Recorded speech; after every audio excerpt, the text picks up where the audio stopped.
As hepatites, e nós temos vários tipos de hepatite, vai de A a E, outras surgindo, tem uma importância muito grande em saúde pública. Principalmente porque são doenças que muitas vezes, eu vou citar depois lá na frente, algumas delas podem cronificar. O que significa cronificar? Significa que a pessoa se infecta, fica ou não doente e permanece com o vírus pela vida inteira. Passados 20 a 30 anos, depende de cada tipo, depende de cada pessoa, ela desenvolve a doença crônica, ou seja, o fígado fica sendo agredido diariamente.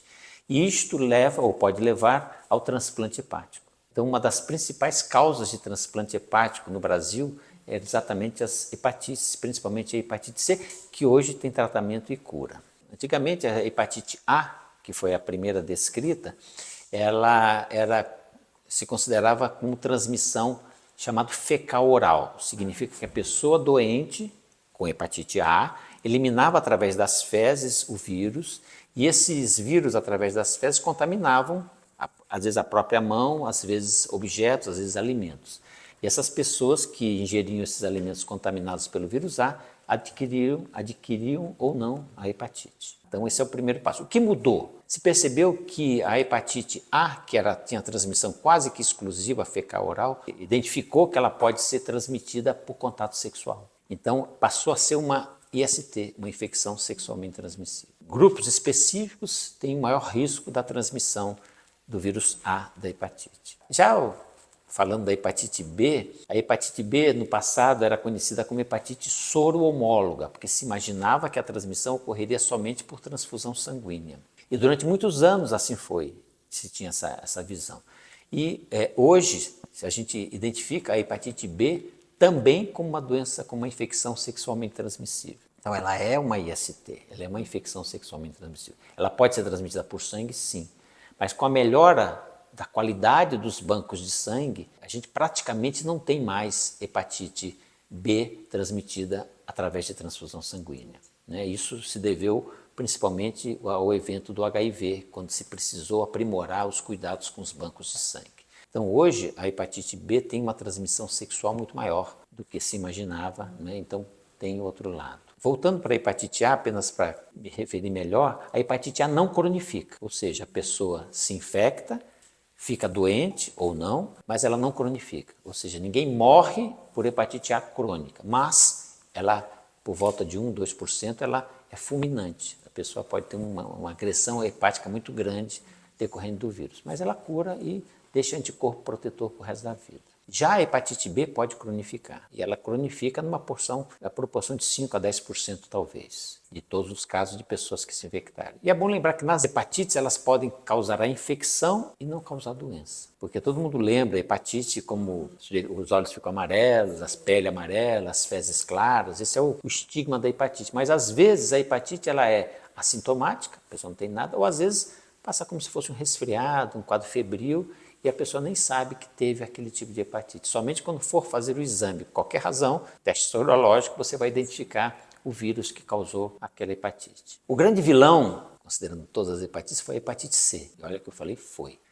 A hepatite C era uma hepatite que 80% das vezes cronificava. Então, a grande maioria virava uma doença crônica. Ou seja, as pessoas tinham cirrose pelo vírus C. Era comum se chegar um paciente e falar, doutora, eu nunca bebi, porque a gente sempre associa a cirrose ao álcool. Sim. E como que eu nunca bebi, estou tendo cirrose? Porque não diagnosticou a hepatite ao longo da sua vida e muito provavelmente era o vírus C. E, como eu já comentei, era uma das principais causas de transplante hepático, de morte por cirrose no Brasil. O que mudou em relação ao vírus C? Ela é mais silenciosa que as outras, ou seja, as pessoas se infectavam e nem sabiam, não tinha nenhum sinal de infecção, e depois descobriam através de um exame que foi feito por alguma razão ou quando desenvolveu um quadro cirrótico. Hoje nós temos medicamentos extremamente eficazes, já há mais de 10 anos, que curam a hepatite.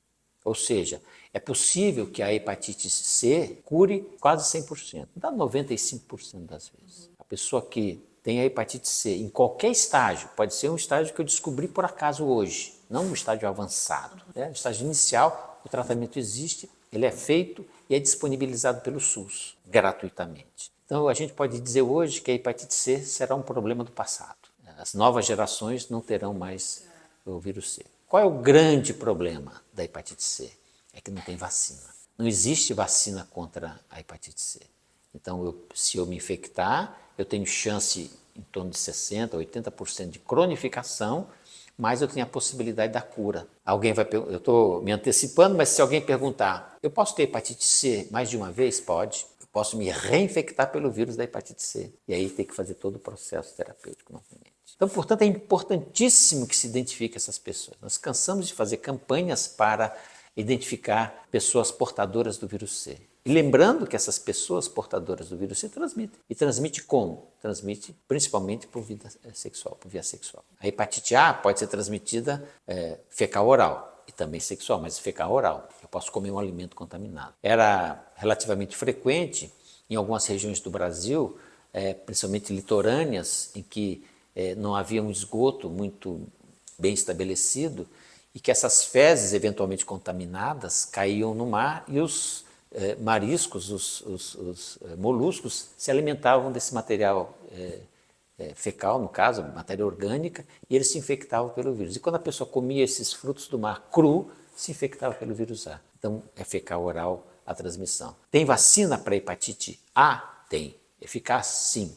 Tem vacina para hepatite B? Sim. Então, eu previno desde que a criança nasce no próprio berçário, já toma a primeira dose. Então, a hepatite D, ela tem um nicho específico maior, que é na região norte do Brasil, na região amazônica, ela tem um nicho grande ali, hepatite D. Qual a diferença? A hepatite D precisa do vírus B. Então, eu só tenho hepatite dita delta anteriormente, a hoje D, naqueles casos em que a pessoa também tem um vírus B. Eles coexistem o B ajuda o aparecimento e desenvolvimento do vírus delta ou D. A hepatite E é uma hepatite que no passado se correlacionava principalmente na gestação. Mulheres que se infectavam pelo vírus E tinham um risco maior de abortamento. Hoje, e muitos trabalhos já publicados, a transmissão do vírus E através de alimento, principalmente cru. Ela é frequente? Não. Mas se você for fazer um transplante de órgão, entre as pesquisas de hepatite, você faz também do vírus E, porque hoje, inclusive, a gente acha que ela pode cronificar e, eventualmente, a gente tratar.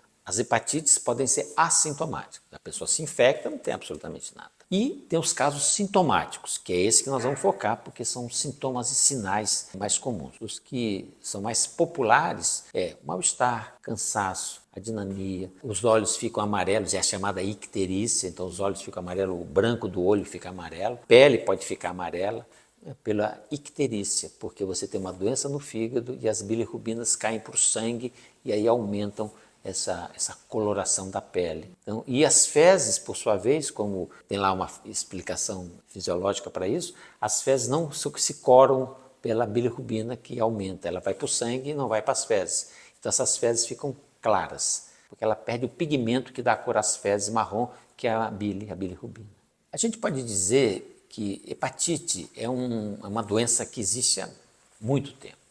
E se a gente não procurar o diagnóstico, e como se faz diagnóstico? Através dos exames casuais. Ou procurar um médico, procurar assistência médica quando tiver algum desses sinais que nós comentamos aqui, principalmente a icterícia, para que ele possa fazer o diagnóstico diferencial. E o mais importante de tudo, né, além da higiene, que é um fato óbvio, né, é a vacina. Nós devemos procurar vacinar. Pais têm que vacinar seus filhos. E os adultos têm que escolher ser vacinado, né? Não pode entrar nessa linha de negação da vacina. As vacinas, principalmente vacinas, nós estamos falando de hepatite, as vacinas são extremamente seguras em todos os campos. Vacinas absolutamente seguras, eficazes, que impedem que a doença progrida no mundo. Você imagina se todas as pessoas fossem vacinadas, de hepatite, eu não transplantava fígado por hepatite. Se todas as pessoas fossem vacinadas, por vírus, obviamente, não estou falando do vírus C, se todas as pessoas fossem vacinadas contra a hepatite A e B, eu não gastaria internação, eu não gastaria exame. Então, a saúde pública ganha quando a gente se vacina. Então, a lembrança que eu quero dar a quem estiver ouvindo e assistindo é: vacine-se. Hepatite tem vacina. A vacina impede a doença. E se você ficar doente, procure alguém especializado para que possa tratar, curar e eventualmente acompanhar.